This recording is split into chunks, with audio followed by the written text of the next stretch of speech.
Hello everyone, and welcome to the next installment of How I Make My Pedals. This will probably be the final installment because there's really not much more to do after this. So anyway, this should cover the offboard wiring and any other little odds and ends that pop up. So one of the first things that you need to do is, if you have a pot like this where there's no dust cover on it, like a plastic dust cover, you need to cover that because well, what I tend to do is I will lay the circuit board somewhere above that. So if the circuit board comes in contact with the metal of the pot, it's going to cause some problems. So the best way to avoid that, I find, is to get a roll of double-sided tape, and the thick kind that has a foam cushion on it, and just cut off a piece of that and just stick it right to the pot. And now the bonus of this is, if you want to, you could take off the covering on the other side of the tape and physically stick the board to the pot. I don't always do that, sometimes I do. I don't think I'm going to this time, so I don't think it's really necessary this time, but it's nice to have that option.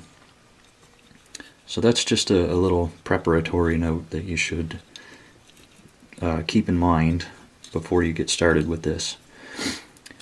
So now, offboard wiring. I'm going to be following an offboard wiring diagram that I got from Beavis Audio before the site went down. You can still find it on Google, and in fact I will probably put a link in the description so that you can use the exact picture that I'm using for the offboard wiring. It makes it very simple for me. I've been using it since I started, and I see no reason to use anything else, to be honest, because it works for me. So really, that's the main reason why we test the circuit before we mount it in the enclosure and wire up everything, is so that we know the circuit by itself works. So if we mess up anything here, we know that it's something we did here and not something we did in the circuit, so that it basically cuts out half the equation if you have a problem. And yeah, there's really not much to the offboard wiring. I mean, it's a fairly simple process. You're going to take the power and ground from the board, hook it up to the power and ground on your DC jack. The input and output is going to go to the switch. The input and output jacks are also going to go to the switch.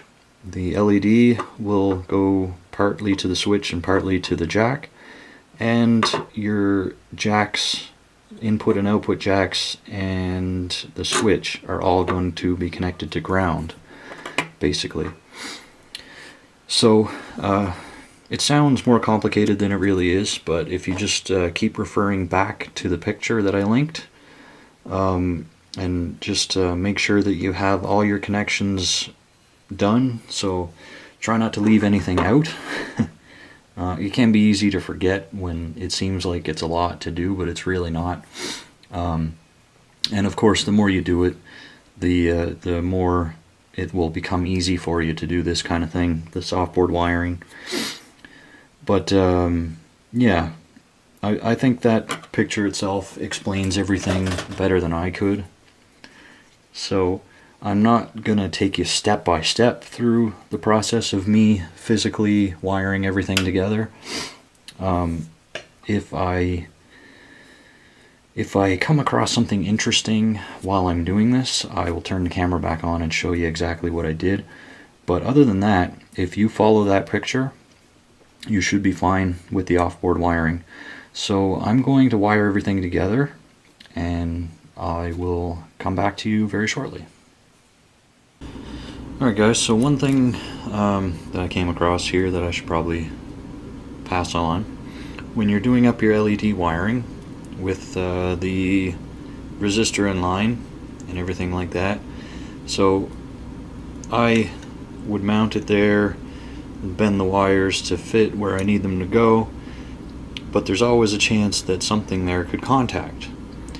So you could either wrap up all the exposed areas in electrical tape, but what I tend to do instead is use some shrink wrap tubing or heat shrink tubing.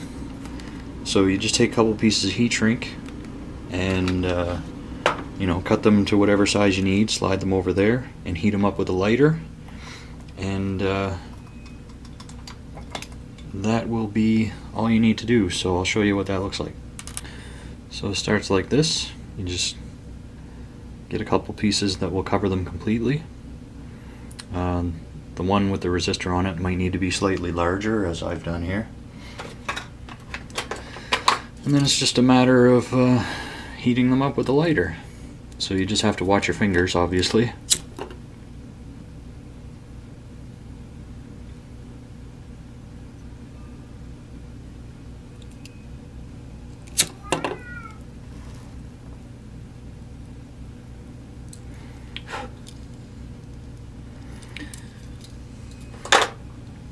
And that's it, really. Sorry if I didn't quite get that all in the picture, but you can see the effect of it. Shrinks down to cover everything snugly. You don't have to worry about anything slipping and contacting. So yeah, let me continue on with the wiring and I'll get back to you. Alright guys, so I'm all finished the offboard wiring, and I mean, it doesn't look too bad.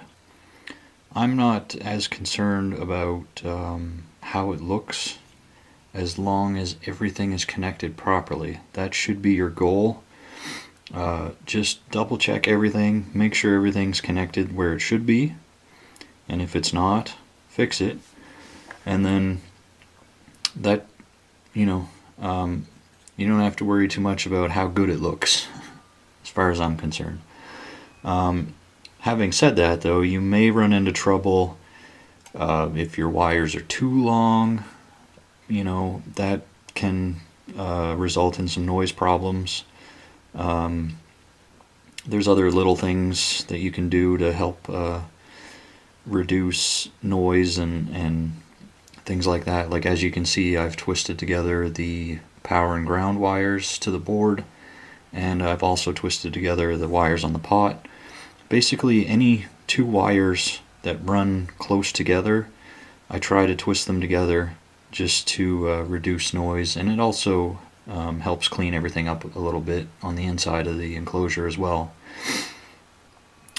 So that's pretty much it for how I make my pedals, guys. If you want finishing tips, you'll have to look to somebody other than me. If you check the last video in the series on preparing the enclosure, I put a link in the description of that video to a video that somebody else did on finishing that I tend to follow.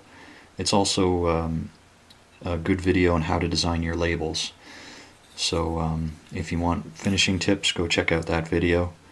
And other than that, the only thing you really need to do is put the back cover on, throw a knob of your choice on the potentiometer, and you're good to go. Double check it with your amp, make sure everything still works, and if it doesn't work, you'll know that it's something you did in the offboard wiring and not your board itself, because we tested that before we put it all in. So that's it for me. I hope you enjoyed the series, guys. I hope it wasn't too rambling or too weird, but yeah, that's how I make my pedals, generally. So thanks as always for watching, and I'll see you next time, guys. Take it easy.